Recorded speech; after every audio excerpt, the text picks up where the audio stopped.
قوم سبا کا عبرتناک انجام۔ قرآن مجید میں ایک قوم کا تذکرہ موجود ہے جسے قوم سبا کہتے ہیں۔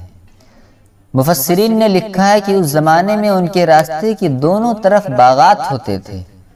پھلوں کی اتنی بہتات ہوتی تھی کہ ان کے یہاں یہ بھی دستور تھا کہ جہاں سے بھی کوئی پھل توڑنا چاہتا تھا توڑ سکتا تھا، کوئی پابندی نہیں ہوتی تھی۔ اس طرح وہ ہر وقت پھل کھایا کرتے تھے۔ اللہ تعالیٰ نے اس قوم سے فرمایا کلوا من رزق ربکم واشکروا لہ، میرے بندو میری دی ہوئی نعمتیں کھاؤ اور میرا شکر ادا کرو۔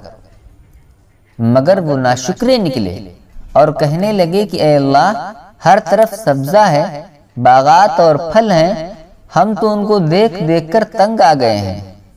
ہم ایک شہر سے دوسرے شہر سفر کرتے ہیں تو پتہ ہی نہیں چلتا، کیونکہ ہر طرف درخت ہوتے ہیں اور دوسرا شہر آ جاتا ہے۔ درمیان میں اگر کوئی ویرانہ ہوتا تو پتہ چلتا کہ ہم ایک شہر سے دوسرے شہر میں جا رہے ہیں۔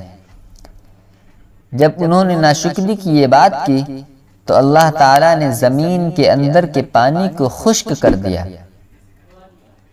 جب پانی خشک ہو گیا تو سب باغات کے درخت سوکھ گئے اور نتیجہ یہ نکلا کہ وہ اللہ تعالیٰ کی نعمتوں سے محروم کر دیے گئے اور کھانے کو بھی ترسنے لگے۔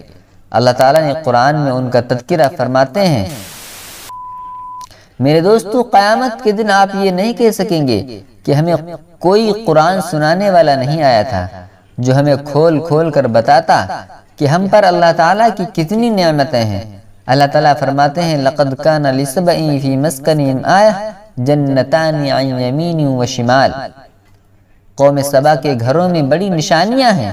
وہ جن راستوں پر چلتے تھے ان کے دائیں طرف باغ ہوتے تھے اور بائیں طرف بھی باغ ہوتے تھے۔ کلوا من رزق ربکم واشکروا لہ بلدۃ طیبۃ ورب غفور، اور فرمایا کہ میرا دیا ہوا رزق کھاؤ اور میرا شکر ادا کرو۔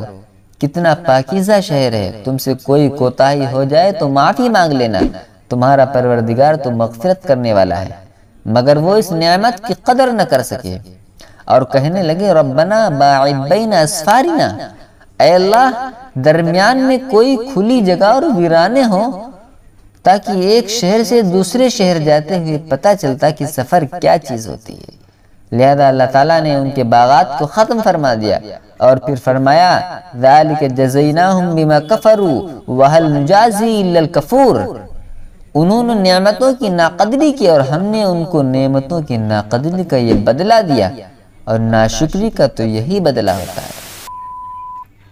میرے دوستو، ہر حال میں اللہ تعالیٰ کا شکر ادا کریں۔ اللہم لک الحمد و لک الشکر، نافرمانی اور شکوہ نہ کریں۔